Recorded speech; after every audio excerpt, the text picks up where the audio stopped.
نحمده ونصلي على رسوله الكريم اما بعد اعوذ بالله من الشيطان الرجيم بسم الله الرحمن الرحيم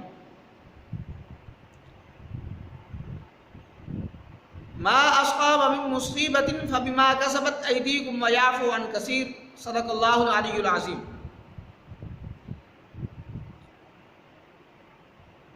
آج ہم آپ کے سامنے یہ بیان کریں گے کہ انسان پر دنیا میں جو مصائب، جو آزمائش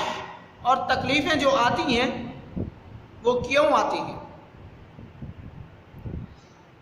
ان آزمائش اور ان مصائب کی 3 وجوہات ہیں، آج ہم وہ 3 وجوہات بیان کریں گے۔ ان میں سے پہلی وجہ جو ہے وہ یہ ہے کہ جو انسان پر آزمائش اور مصیبت آتی ہے وہ ہمارے اپنے ہاتھوں کی کمائی ہوتی ہے، کہ ہم نے اللہ کی نافرمانی کر لی، اپنے آپ کو گناہوں میں مبتلا کر دیا، نماز چھوڑ دی، نماز نہیں پڑھتے، لوگوں کو تکلیف پہنچاتے ہیں، لوگوں کے حق غصب کرتے ہیں، چغل خوری، جھوٹ، رشوت خوری، یہ جو سارے گناہ ہیں یہ ہمارے ہاتھوں کی کمائی ہے، انہی کی وجہ سے اللہ کی طرف سے ہمارے اوپر آزمائش، مصیبتیں آتی ہیں۔ جیسے قرآن مجید میں ما اصاب من مصیبت فبما کسبت ایدیکم ویعفو عن کثیر، کہ اللہ فرماتے ہیں کہ یہ جو تمہارے اوپر مصیبتیں اور آزمائشیں آئی ہیں ان کی وجہ اور کوئی نہیں ہے، وجہ تمہارے اپنے ہاتھوں کی کمائی ہے۔ تم نے جو اپنے ہاتھوں سے گناہ کیے ہیں ان گناہوں کی بدولت تمہارے اوپر یہ آزمائشیں اور مصیبتیں آ رہی ہیں، تمہارے انہی گناہوں کی وجہ سے، تمہارے انہی ہاتھوں کی کمائی کی وجہ سے تمہیں ان تکلیفوں کا سامنا کرنا پڑ رہا ہے۔ اور اس آیت کے آخری حصے میں فرمایا وَيَعْفُو عَنْ كَثِيرٍ، کہ ہم بہت زیادہ تر ہم آپ کو معاف بھی کر دیتے ہیں۔ اب ہم دنیا میں اندازہ لگا لیں کہ ہم کتنی اللہ کی نافرمانی کرتے ہیں، ہماری ہر نافرمانی پر اللہ کی طرف سے ہمارے اوپر اللہ کا عذاب نہیں آتا۔ یہ جو کبھی کبھی ہمارے اوپر آزمائش آتی ہے تو یہ ہمیں جھنجھوڑنے کے لیے آتی ہے، ہمیں بیدار کرنے کے لیے آتی ہے کہ باز آ جاؤ اپنے گناہوں سے، جو گناہ ہو چکے ہیں بس کر دو، اب اللہ سے معافی مانگ لو۔ اور اب دوسری وجہ یہ ہے، قرآن مجید میں ہے ما اصاب من مصیبت الا باذن اللہ، کہ اللہ رب العزت بعض اوقات انسان کے گناہوں کو معاف کرنے کے لیے اس کے اوپر آزمائش اور مصیبتوں کو بھیجتے ہیں۔ بظاہر وہ بندہ تو نیک ہے، اللہ کی عبادت کرتا ہے، لیکن کبھی کبھی کمی کوتاہی ہو جاتی ہے تو اللہ اس کی کمی کوتاہی کو معاف کرنے کے لیے اس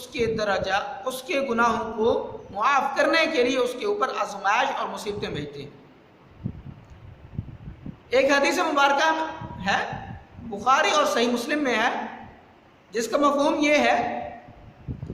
کہ اللہ رب العزت کبھی تو اس انسان کے اوپر بھوک کی شدت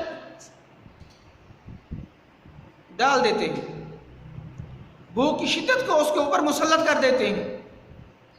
اور کبھی اس کو بیماری میں مبتلا کر دیتے ہیں، اور کبھی یہاں تک آیا ہے کہ اس کے پاؤں میں اگر کانٹا بھی چبھ جائے یہ بھی اس کے لیے آزمائش ہے، اور یہاں تک آیا کہ اگر وہ تھکاوٹ میں اپنے آپ کو تھکاوٹ میں محسوس کرنے لگے تو اللہ فرماتے ہیں، آپ صلی اللہ علیہ وسلم نے فرمایا کہ ان آزمائش کی وجہ سے اللہ اس کے گناہوں کو معاف فرما دیتے ہیں۔ اور تیسری وجہ جو ہے کہ اللہ انسان کے درجات کو بلند کرنے کے لیے اس کو آزمائش اور مصیبت میں مبتلا کرتے ہیں۔ جیسے قرآن مجید میں ہے ما اصاب من مصیبت فی الارض ولا فی انفسکم الا فی کتاب من قبل ان نبرأها۔ اس آیت کی وضاحت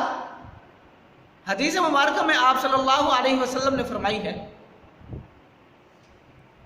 کہ اللہ رب العزت نے ایک انسان کے لیے جنت کے اندر ایک مقام اور مرتبہ قائم کیا ہوا ہوتا ہے،